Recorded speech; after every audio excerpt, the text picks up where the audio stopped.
What up? And well met. I'm Mulata Rants, this is Muscle and Magicka, and you, my friend, just mounted up. No, that sounds inappropriate. Just initiated a flight path. No, I don't like that either. Just boarded the airship. I don't know. We'll work on it. I'm not in love with this format, guys, by the way. I thought I'd try it out, see if I liked it, see if you liked it. It seemed like a nice, easy format for days or weeks when I don't have time to sit down and properly film a video. Not so much for the main quests, obviously, as the side quests like this one, but let me know if you hate car videos. Let me know if you love car videos. Let me know if you don't give a flying buttocks either way. But I figure I gotta drive, so maybe sometimes I can utilize this to kill 2 chocobos with 1 stone spell. I'm sorry. Anyway, 2 quick things before I get to the main point. First of all, many of you leave me some incredible comments which I am unable to respond to because of your privacy settings, I think, in Google+. I don't know if you guys know this, but I respond to almost every single comment left on my channel, whether spoken by friend or foe. So, if I've ever plussed one of your comments and not answered, it's because I literally couldn't. A couple people come to my mind. Ninja Gizmo, you're one of them. You leave comments pretty consistently. There's another guy, Stan Squatson, or something to do with standing and squatting. You're one. Mikey Lowe is another one. Anyway, y'all got some silencing magic going on there, so you might want to find a white mage and get that cleansed, or it's probably simpler to just go into your Google Plus settings. Secondly, Physique. Look, man, I trusted you. I went out on your recommendation and I bought this toasted berry crumble, okay, because you promised me that it was the best tasting kashi cereal, and I could not possibly disagree with you more. Because it tastes so good that I can't believe that it's actually a kashi cereal. There's no way in hell. I'm forced to believe they must have taken some other cereal, packaged it in a kashi box, and then put it out on the shelves. Fantastic recommendation. Anyway, on to the point. It occurred to me the other day that they so often encourage you to work with other players in video games. And they do this by incentivizing it, oftentimes in the form of increased experience points. So, take Pokemon, for example. If you trade Pokemon with another player, the Pokemon that you gain from that trade levels up like 3 times faster than your own, right? So if you want to break the game, a real good way to do it is have your sister buy the same game, have her get the 6 Pokemon that you want to use, and you get the 6 Pokemon that she wants to use, and then you trade. I'm telling you, by tomorrow you'll be fighting the Elite Four. That might be a bit of an exaggeration. Another example would be Elder Scrolls Online. And honestly, I think a lot of MMOs might do this these days, but that one pops into my head because I know for certain, in Elder Scrolls Online, if you deconstruct an item that somebody else made, you gain like 3 times more experience than if you were to just disenchant your own items. Now, you guys know me. You know how much I love deriving fitness analogies from video games and vice versa. So let me see if I can phrase this a little bit more universally.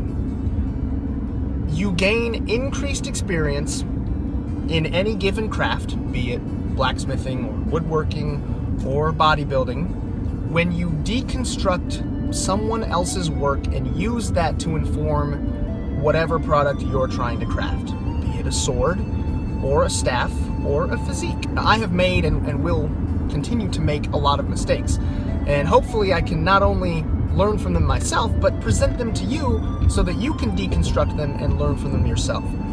Case in point, and this is a little bit of a follow-up to the part 3 of the Hunger Quest mentality. Now, I've been on a very slow, very long cut, and that was intentional. I decided at the beginning I wanted to cut slow, and for a while it was great. I was not having any strength loss. I was not experiencing really any hunger because the deficit was so slight. However, weeks, months into the cut, I started to get a little bit lost. The progress was so gradual and slow that I kind of just stopped caring, to be honest. And all kinds of social engagements would come up, birthdays, weddings, people just wanting to go out, whatever else. And I kind of just started to say, screw it. And it's fine to say screw it sometimes when you're dieting, but when you're in such a slight deficit, you really can't afford to say screw it all that often, because you will so quickly offset your deficit or even turn it into a surplus.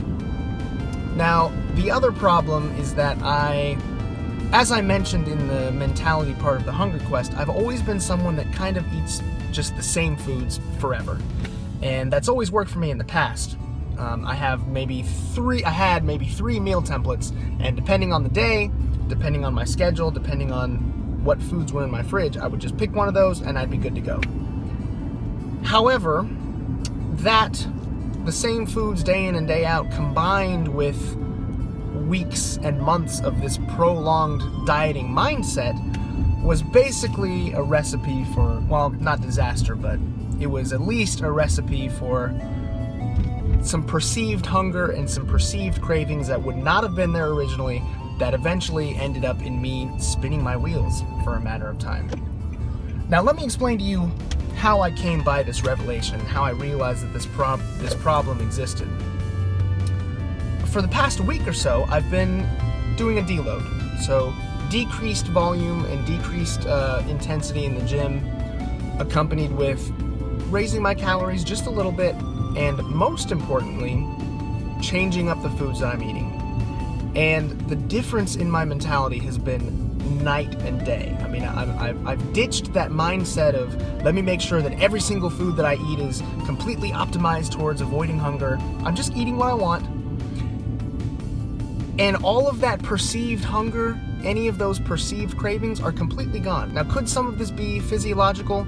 You know, the results of de-stressing and allowing my body to recover a little bit more in the gym? Sure. But again, I've only raised my calories by about 300 to 400, and any cravings and hunger that I thought that I was having, completely gone. Okay? Now, the take-home point of this video is not whether you should cut fast or slow. I'll probably cut a little bit faster next time, but that's a topic for another quest. The point of this video is just how easy it is to psych yourself out. I mean, I was recording a video in which I advised you not to psych yourself out, and I'm in the midst of doing it to myself. Anyway, I'm coming up on Orgamer here, so I'm probably about to get dismounted. I hope you can deconstruct this experience and use it to benefit yourself. I hope you gain some experience points from this, and until next time, you lot of rants, logging out.